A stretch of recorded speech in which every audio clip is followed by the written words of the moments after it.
Hi, I'm with Nick Demske, and we're talking about his self-titled book of poetry that he is going to read at Carthage.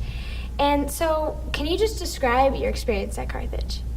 Sure. It was really pretty wonderful, to be honest. I was just talking with a senior here who's graduating. She wanted to talk to me because she's a poet and going into library school. And she heard that there was some other poet that went into library school. But we both, one reflection we had was just that, at least in the English department, the professors are pretty unparalleled as far as time they want to give you, which is great. I had a wonderful experience here. And what programs at Carthage made good use of your time? Well, probably the group or the activity that shaped me most was Poetry Underground, which was a group that myself and some other students started here that I'm really excited has still successfully gone on and continued. But just having, writing is a pretty solitary activity. And so just having some community around it, learning, it's really important to talk to other writers, hear what other writers are writing and reading, and just make it a more communal activity than a private activity was really wonderful. So how did you get started with your career? What were your influences and inspirations? One big influence for library science that I could bring back to Carthage is the librarian here, Chris Grugel, who has been a huge mentor to me in all sorts of ways. And we still get to hang out, usually get to go rock climbing together like once a season or something. But Chris hugely influenced just kind of my life path in a few ways. He also, aside from just being a librarian who kind of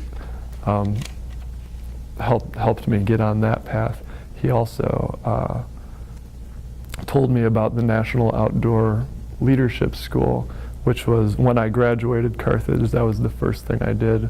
I went and lived outdoors for 3 months in the Rocky Mountain wilderness. So he would be a good Carthage reference point for that.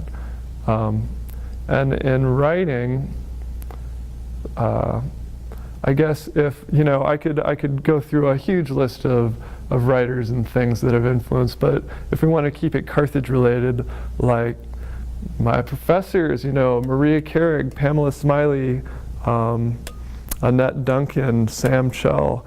I was giving a reading here last year, and I was reading from the book, and I realized at some point, I was actually reading a quote from Ovid that's in the book, and I realized, oh my gosh, this is an idea I pretty much stole directly from Maria Carrig.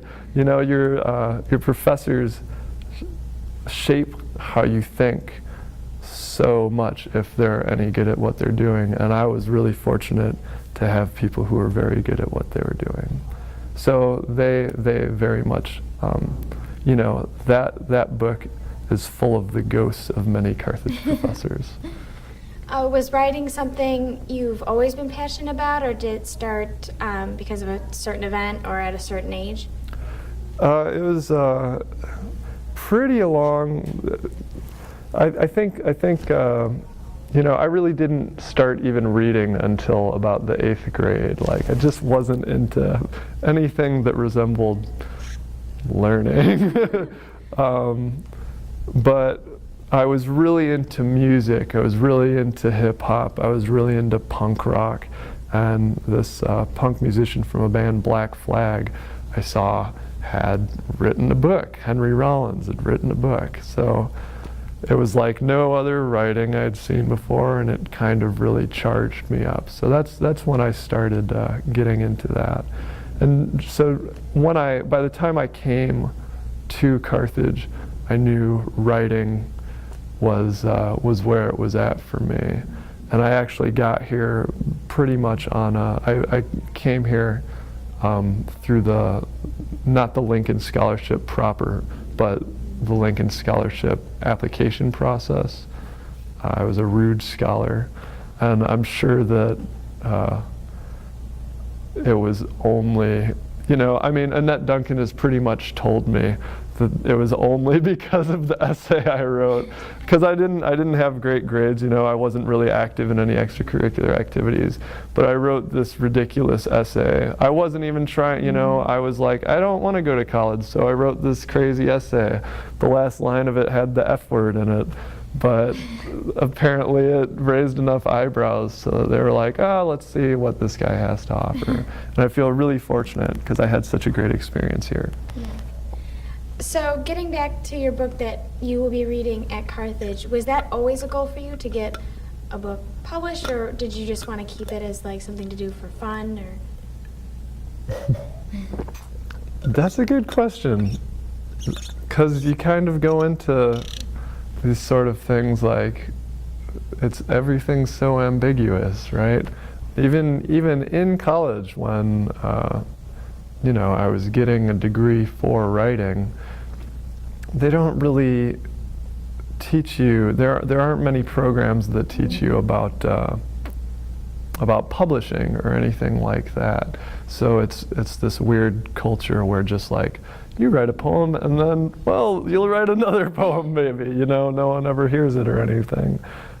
So I don't think I really had a great idea of what I wanted to do. I think pretty much everyone who's a writer or not has this kind of abstract goal, like one day maybe I'll write a book. So in that really generic sense, yeah. But this, I guess the book that I ended up writing, I got the idea for in a Carthage class. We had a visiting writer. I was able to help bring visiting writers when I was a student, which has really influenced what I get to do in my library work now. I'm always bringing in visiting writers. But we had a visiting writer who was writing this sonnet series, and I was really disappointed, basically. She had great work, but the sonnet series was very boring. She as a person was uninteresting. It was bumming me out. So I was like, I want to put life back into the sonnet. And that's what I tried to do in the book. And along the way, it took me 2 or 3 years to write it. I found out there are a lot of other people, fortunately, who are very much putting life back into the sonnet. So if that answers your question. So in the next 2 or 3 years, should we expect to see something else from you? Are you currently working on something? I think like pretty much every writer has, like, some generic manuscript. I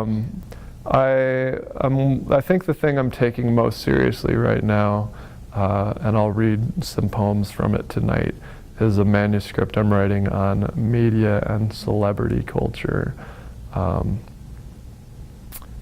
I can't even say the name of it because it's too vulgar, but it's been getting a lot of good attention already in its unpublished form.